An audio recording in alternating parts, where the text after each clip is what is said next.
타오르는 듯한 안달루시아의 태양 아래 17세기 후반의 세비야는 빛과 그림자가 격렬하게 뒤섞인 도시였다. 한때 제국의 심장이었던 이곳은 이제 서서히 저물어가는 영광의 잔재 속에서 신음하고 있었다. 과달키비르 강변에는 퇴락한 귀족 저택들의 창백한 그림자가 어른거렸고 그 그늘 아래 비좁은 골목길들은 가난과 비밀 그리고 금지된 열정으로 숨 막혀했다. 히랄다 탑의 종소리가 엄숙하게 시간을 알렸지만 트리아나 지구의 밤은 플라멩코 기타의 격정적인 선율과 집시들의 노랫소리로 뜨겁게 달아오르곤 했다. 이 도시에 몰락해가는 귀족 가문 알바로 공작가의 차남 마테오는 20회를 갓 넘긴 청년이었다. 창백하리 많지 흰 피부와 대조되는 짙은 검은 머리카락, 깊고 고뇌에 찬 푸른 눈동자는 그의 섬세한 영혼을 비추는 듯했다. 그는 화가가 되기를 꿈꿨지만 가문의 명예와 실리를 중시하는 아버지 알바로 공작의 완고한 반대에 부딪혀 덧없는 나날을 보내고 있었다. 그의 손가락은 붓을 갈망했으나 현실은 그에게 검과 기도서만을 강요했다. 값비싼 옷은 그의 신분을 말해주었지만 어딘가 해진 구석과 그의 눈빛에 서린 우울함은 가문의 기울어진 운명과 그의 내면적 갈등을 동시에 드러냈다. 답답한 현실에서 벗어나고픈 갈망은 마테오를 밤거리로 이끌었다. 휘황찬란한 귀족들의 살롱 대신 그는 이름 없는 선술집과 어두운 골목길을 배회했다. 그러던 어느 날 밤 그의 발길은 우연히 트리아나 지구의 작고 허름한 타블라오로 향했다. 먼지 쌓인 등불 아래 좁은 무대 위에서 한 여인이 춤을 추고 있었다. 태양에 그을린 건강한 구릿빛 피부, 밤하늘처럼 깊고 검은 눈동자에는 강한 생명력과 함께 길들여지지 않은 슬픔이 담겨 있었다. 칠흑 같은 긴 머리카락은 그녀의 몸짓에 따라 격정적으로 흩날렸고 화려하지만 낡은 전통 의상을 입은 그녀는 맨발로 나무 바닥을 두드리며 온몸으로 절규하듯 춤을 추고 있었다. 그녀는 에스메랄다, 히타노, 집시, 무이였다. 마테오는 숨을 멈췄다. 그녀의 춤은 단순한 몸짓이 아니었다. 그것은 억압된 영혼의 외침이었고 짓밟힌 자존심의 불꽃이었으며 삶의 환희와 고통이 뒤엉킨 원초적인 에너지 그 자체였다. 사파테아도 소리는 그의 심장을 강하게 두드렸고 팔마스 박수는 그의 굳어있던 감각을 깨웠다. 그는 한 번도 느껴보지 못한 강렬한 전율과 함께 메말랐던 예술적 영감이 샘솟는 것을 느꼈다.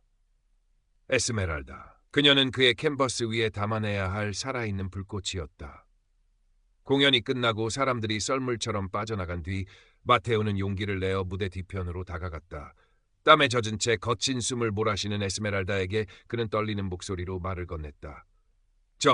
부인, 당신의 춤은 경이로웠소. 혹시 제 그림의 모델이 되어주시겠소? 에스메랄다는 낯선 귀족 청년의 갑작스러운 제안에 놀란 듯 경계심 가득한 눈빛으로 그를 위아래로 훑어보았다. 그녀의 눈빛은 귀족 나리가 이런 누추한 곳에 무슨 볼일이지, 또 무슨 꿍꿍이 수작일까라고 묻는 듯했다. 모델이라니요? 도련님께서는 저 같은 히타나에게 무슨 볼일이 있으신가요? 그녀의 목소리에는 날카로운 가시가 돋쳐 있었다. 사회로부터 끊임없이 받아온 멸시와 차별이 그녀를 그렇게 만들었다. 나는 화가요. 당신의 춤에서 뭐랄까 진정한 아름다움과 영혼을 보았소. 그것을 내 캔버스에 담고 싶소. 결코 당신을 욕되게 하려는 것이 아니오. 마테오는 진심을 담아 간절하게 말했다. 그의 푸른 눈동자에는 어떤 음흉함도 가식도 보이지 않았다. 오직 예술에 대한 순수한 열정과 그녀에 대한 경탄만이 가득했다. 에스메랄다는 잠시 망설였다. 귀족들은 언제나 히타노를 신기한 구경거리나 하룻밤 유희의 대상으로 여겼다. 하지만 이 청년의 눈빛은 달랐다. 깊은 우수와 함께 타오르는 어떤 진실함이 느껴졌다. 그녀는 고개를 저었다. 죄송하지만 그럴 수 없습니다. 우리는 사는 세상이 다른 사람들이에요. 마테오는 실망했지만 포기하지 않았다. 그는 다음날 밤에도 그 다음날 밤에도 타블라오를 찾았다. 그는 그저 멀찍이 서 그녀의 춤을 지켜볼 뿐 더 이상 모델 제안을 하지는 않았다. 대신 그는 작은 스케치북에 연필로 빠르게 그녀의 모습을 담았다. 격정적인 몸짓, 휘날리는 머리카락, 강렬한 눈빛. 그는 에스메랄다의 영혼을 포착하려 애썼다. 며칠이 지나고 에스메랄다는 여전히 자신을 찾아오는 마테오를 의식하지 않을 수 없었다. 그는 다른 귀족들과 달랐다. 그녀의 춤을 음탕한 시선으로 훑거나 값싼 동정심을 보이는 대신 진지하고 경건한 태도로 바라보았다. 어느 날 밤 공연이 끝난 후 마테오가 조심스럽게 다가와 스케치북을 내밀었다. 거기에는 몇 번의 선으로 그려졌지만 놀라울 정도로 그녀의 춤의 본질을 담아낸 그림들이 있었다. 이건 에스메랄다는 자신도 모르게 탄성을 내뱉었다. 그림 속의 자신은 비록 초라한 무의였지만 어떤 위엄과 자유로운 영혼을 지닌 존재로 그려져 있었다. 아직 부족하지만 당신의 춤은 내게 이런 영감을 주었소. 마테오가 부드럽게 말했다. 에스메랄다는 처음으로 마음의 빗장이 조금 열리는 것을 느꼈다. 이 귀족 청년은 정말로 자신의 춤을 이해하고 있는지도 모른다는 생각이 들었다. 그녀는 마침내 작은 목소리로 말했다. 좋아요. 모델이 되어드리죠. 하지만 조건이 있어요. 아무도 모르는 곳에서, 그리고 제가 원할 때만 그릴 수 있어요. 마테오의 얼굴에 환한 미소가 번졌다. 물론이요. 고맙소, 에스메랄다. 그렇게 두 사람의 비밀스러운 만남이 시작되었다. 마테오는 세비야 외곽에 버려진 작은 예배당을 작업실 삼아 에스메랄다를 그리기 시작했다. 처음에는 어색함과 경계심이 감돌았지만 시간이 흐르면서 두 사람은 캔버스를 사이에 두고 조금씩 서로에게 마음을 열었다. 마테오는 에스메랄다의 춤뿐만 아니라 그녀가 겪어온 삶의 이야기, 히타노로서의 서름과 자부심, 자유에 대한 갈망에 귀를 기울였다. 에스메랄다는 마테오의 그림 속에서 자신이 잊고 있던 존엄성을 발견했고 그의 순수하고 여린 영혼에 점차 끌리기 시작했다. 마테오는 에스메랄다를 그리면서 전에 없던 예술적 성장을 경험했다. 그의 붓끝은 더욱 대담해졌고 색채는 강렬해졌다. 그는 더 이상 아카데미의 규범이나 아버지의 기대에 얽매이지 않았다. 에스메랄다는 그의 뮤즈이자 억압된 현실로부터의 탈출구였으며 점차 그의 삶의 전부가 되어가고 있었다. 에스메랄다 역시 변화를 겪었다. 마테오의 진심 어린 시선과 존중 속에서 그녀는 오랫동안 감춰왔던 부드러움과 사랑에 대한 갈망을 드러내기 시작했다. 마테오와 함께 있는 시간 동안 그녀는 잠시나마 히타노라는 굴레를 벗고 한 사람의 여성으로서 숨 쉴 수 있었다. 두 사람은 신분과 문화의 장벽을 넘어 서로의 영혼을 깊이 이해하고 사랑하게 되었다. 버려진 예배당의 차가운 돌벽은 그들의 뜨거운 열정과 비밀스러운 사랑으로 채워져 갔다. 하지만 그들의 행복은 위태로운 것이었다. 세비야처럼 작고 폐쇄적인 사회에서 귀족 청년과 집시 여인의 비밀스러운 만남이 오래 숨겨질 리 없었다.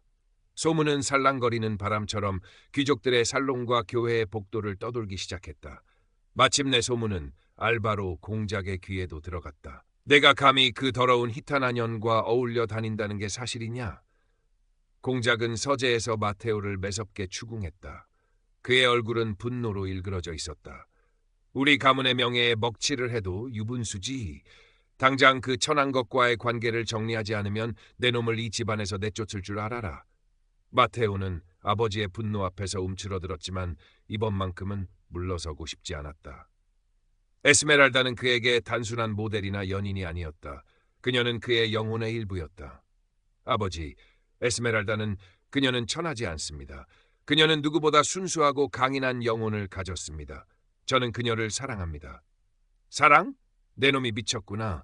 히타나와의 사랑이라니. 그것은 신성모독이자 가문에 대한 배신이다. 내 눈에 흙이 들어가기 전에는 절대 용납 못한다. 공작은 길길이 날뛰었다. 그는 마테오의 외출을 금지시키고 하인들을 시켜 그를 감시하게 했다. 엎친 데 덮친 격으로 새로운 위협이 다가왔다. 세비야 주둔군의 바르가스 대위였다. 평민 출신으로 전쟁에서 공을 세워 신분 상승을 이룬 그는 귀족 사회에 대한 열등감과 부에 대한 탐욕으로 가득 찬 인물이었다. 뚱뚱하고 기름진 얼굴에 탐욕스럽고 음흉한 눈빛을 가진 그는 우연히 에스메랄다의 춤을 보고 그녀의 미모와 관능미에 눈독을 들이기 시작했다. 바르가스 대위는 자신의 지위를 이용하여 에스메랄다에게 집요하게 접근했다. 그는 값비싼 선물을 보내고 그녀가 춤추는 타블라오에 나타나 노골적인 시선을 보내며 희롱했다. 에스메랄다가 그를 냉담하게 거절하자 그는 앙심을 품고 그녀를 괴롭힐 방법을 찾기 시작했다. 그리고 마테오와 에스메랄다의 관계를 알게 되자 그의 질투심과 소유욕은 더욱 불타올랐다. 그는 마테오를 자신의 앞길을 가로막는 연적이자 몰락한 귀족 나부랭이로 여기고 경멸했다. 흥, 공작의 아들이라고 별 수 있나. 저런 집시 계집에게 홀딱 빠져서는. 바르가스는 마테오를 공공연히 비웃고 모욕했으며 에스메랄다에게는 마테오와의 관계를 빌미로 더욱 교묘하게 협박하기 시작했다. 내가 계속 저 풋내기 도련님과 붙어 다니면 둘 다 무사하지 못할 거다. 하지만 내 여자가 된다면 내 안전은 내가 보장해주지. 한편 마테오는 에스메랄다를 그린 그림들로 세비야 화단에서 조금씩 주목받기 시작했다. 그의 그림은 기존의 종교화나 귀족 초상화와는 전혀 다른 강렬함과 생명력을 지니고 있었다. 특히 에스메랄다를 그린 작품들은 그녀의 아름다움뿐만 아니라 히타노의 삶과 문화를 인간적이고 존엄하게 묘사하여 파격적인 시도로 평가받았다. 하지만 이는 동시에 보수적인 귀족 사회와 엄격한 가톨릭 교회의 심기를 건드리는 일이기도 했다. 신성한 예술을 더럽힌다. 천한 집시를 미화한다는 비난이 공공연하게 터져나왔다. 이 모든 상황을 안타깝게 지켜보는 이가 있었으니 바로 로렌소 신부였다. 마테오가 어릴 적부터 정신적으로 의지해온 그는 형식적인 교리보다 인간의 고통에 더 귀 기울이는 자비로운 성직자였다. 그는 마테오의 예술적 재능을 아꼈고 에스메랄다와의 관계가 단순한 치기 어린 열정이 아님을 간파했다. 그는 시대의 높은 벽과 편견을 잘 알고 있었기에 두 사람의 앞날을 걱정하면서도 그들의 진심을 외면할 수 없었다. 로렌소 신부는 마테오를 자신의 작은 수도원으로 불러 조용히 타일렀다. 마테오, 자네의 열정과 에스메랄다 양의 진심을 의심하는 것은 아닐세. 하지만 세상은 아직 자네들의 사랑을 받아들일 준비가 되어 있지 않네. 부디 조심하게. 알바로 공장님의 노여움도 크시지만 바르가스 대위는 훨씬 더 위험한 인물이야. 그는 자신이 원하는 것을 얻기 위해서라면 무슨 짓이든 할 사람일세. 신부는 두 사람이 안전하게 만날 수 있도록 자신의 수도원 뒤뜰의 작은 오두막을 가끔 빌려주기도 하고 바르가스 대위의 움직임에 대해 귀띔해주며 그들을 은밀하게 도왔다. 하지만 그의 도움은 제한적일 수밖에 없었다. 교회 내에서도 그의 이런 세속적인 관심은 곱지 않은 시선을 받고 있었다. 알바로 공작의 압박과 바르가스 대위의 위협은 날이 갈수록 거세졌다. 공작은 마테오에게 유력 귀족 가문의 딸과의 정략 결혼을 강요했고 이를 거부하자 가문 상속권을 박탈하겠다고 으름장을 놓았다. 바르가스 대위는 에스메랄다가 자주 가는 시장 상인들을 매수하여 그녀에게 불리한 소문을 퍼뜨리거나 그녀의 친척들을 협박하여 에스메랄다를 자신에게 넘기도록 종용했다. 에스메랄다는 깊은 고뇌에 빠졌다. 그녀는 마테오를 사랑했지만 자신 때문에 그가 가문에서 버림받고 위험에 처하는 것을 원치 않았다. 어쩌면 자신이 그의 곁을 떠나는 것이 그를 위한 길일지도 모른다는 생각이 그녀를 괴롭혔다. 그녀의 춤은 점점 더 슬프고 격렬해져 갔다. 마테오 역시 괴로웠다. 아버지에 대한 반항심과 에스메랄다에 대한 사랑, 그리고 화가로서의 신념 사이에서 그는 갈등했다. 그는 에스메랄다 없는 삶을 상상할 수 없었지만 그녀를 지키기에는 자신이 너무 무력하다는 사실을 깨달았다. 그의 그림에는 이제 사랑의 환희뿐만 아니라 불안과 절망의 그림자가 짙게 드리워지기 시작했다. 에스메랄다, 우리 함께 이곳을 떠나자. 아무도 우리를 모르는 곳으로 가서 당신은 자유롭게 춤추고 나는 당신을 그릴 수 있는 곳으로. 마테오가 절박하게 그녀의 손을 잡으며 말했다. 에스메랄다는 눈물을 글썽이며 그의 손을 뿌리쳤다. 아니요, 마테오. 그건 꿈일 뿐이에요. 우리가 어디를 간들 세상의 눈을 피할 수 있을까요? 당신은 공작의 아들이고 나는 히타나예요. 이 사실은 변하지 않아요. 당신의 앞날을 망칠 수는 없어요. 바로 그 순간 바르가스 대위의 음모가 절정으로 치닫고 있었다. 그는 에스메랄다를 완전히 손에 넣기 위해 그리고 마테오를 사회적으로 매장시키기 위해 치밀한 계획을 세웠다. 그는 에스메랄다가 자주 드나들던 귀족 부인의 집에서 값비싼 보석이 사라진 사건을 조작하고 에스메랄다를 절도범으로 몰아 체포할 준비를 했다. 동시에 그는 마테오의 그림들을 이단적인 사상과 주술적 행위와 연결시켜 종교재판소에 고발할 증거들을 은밀히 수집하고 있었다. 그의 목표는 에스메랄다를 감옥에 가두거나 자신에게 복속시키고 마테오를 파멸시키는 것이었다. 어느 날 저녁 에스메랄다가 트리아나 지구의 집으로 돌아가던 중 바르가스 대위가 보낸 병사들에게 둘러싸였다. 귀족 부인의 보석을 훔친 혐의로 체포한다. 순순히 따라오시지. 병사들이 그녀의 팔을 거칠게 잡아 끌었다. 무슨 소리요? 나는 아무것도 훔치지 않았소. 에스메랄다는 격렬하게 저항했지만 힘없는 여인의 몸부림은 소용없었다. 그녀는 꼼짝없이 병사들에게 끌려가 차가운 감옥에 갇히게 되었다. 이 소식은 즉시 마테오에게 전해졌다. 로렌소 신부가 다급하게 그를 찾아와 상황을 알렸다. 마테오, 큰일 났네. 바르가스 대위가 에스메랄다 양에게 누명을 씌워 체포했네. 이것은 시작일 뿐이야. 대위는 자네마저 이단 혐의로 오다매려 하고 있네. 어서 피해야 하네. 마테오의 머릿속이 하얗게 변했다. 에스메랄다가 감옥에? 자신마저 위험에 처했다고? 순간 두려움이 엄습했지만 곧이어 끓어오르는 분노와 에스메랄다에 대한 걱정이 그를 압도했다. 그는 더 이상 숨거나 도망칠 수 없었다. 에스메랄다를 구해야 했다. 그리고 이 부당한 현실에 맞서 싸워야 했다. 마테오는 로렌소 신부의 만류를 뿌리치고 아버지 알바로 공작을 찾아갔다. 그는 처음으로 아버지 앞에서 조금도 위축되지 않고 당당하게 말했다. 아버지, 에스메랄다는 무고합니다. 이것은 바르가스 대위의 비열한 함정입니다. 제발 그녀를 구해주세요. 그녀는 제가 사랑하는 사람입니다. 알바로 공작은 차갑게 대꾸했다. 사랑? 아직도 그 미친 소리를 하는구나. 잘 됐다. 그 천한 것이 감옥에 갔으니 이제 네 정신도 돌아오겠지. 그리고 명심해라. 네가 계속 그 아이 편을 든다면 나도 더 이상 널 아들로 생각하지 않겠다. 바르가스 대위가 너를 종교 재판소에 넘기려 한다는 소문도 들리더구나. 가문의 명예를 더럽히기 전에 조용히 근신하고 있어라. 아버지에게서 어떤 도움도 기대할 수 없음을 깨닫 마테오는 절망했지만 포기하지 않았다. 그는 자신의 얼마 남지 않은 재산을 털어 변호사를 고용하려 했지만 바르가스 대위의 입김이 닿은 세비야에서 에스메랄다를 변호하려는 이는 아무도 없었다. 귀족 친구들에게 도움을 청했지만 그들은 집시 여자 때문에 가문을 등질 수는 없다며 외면했다. 마테오는 철저히 고립되었다. 하지만 그는 에스메랄다를 이대로 버려둘 수 없었다.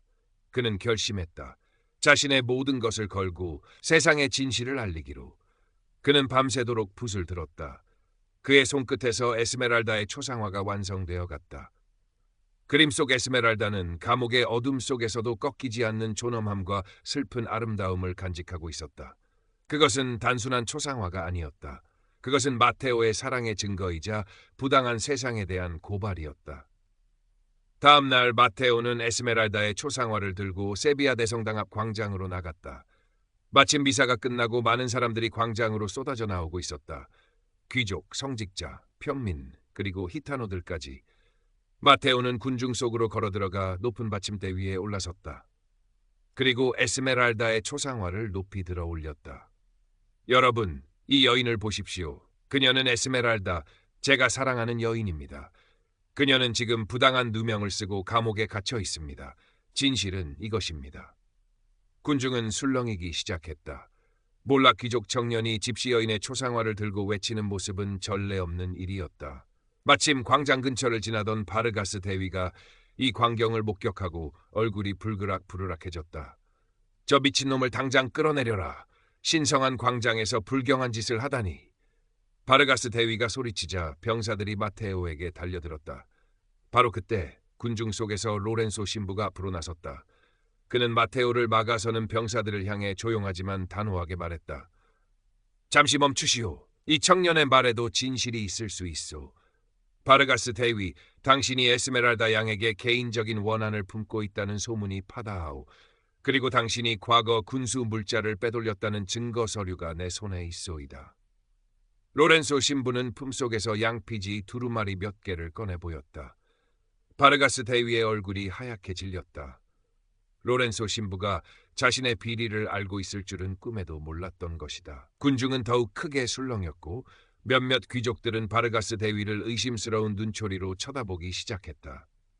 궁지에 몰린 바르가스 대위는 당황하여 제대로 된 명령도 내리지 못했다. 그 사이 마테오는 계속해서 외쳤다. 에스메랄다는 죄가 없습니다. 그녀의 유일한 죄는 히타노로 태어났다는 것과 저처럼 보잘것없는 남자의 사랑을 받았다는 것뿐입니다. 이 부조리한 세상에 맞서 진실을 외면하지 마십시오.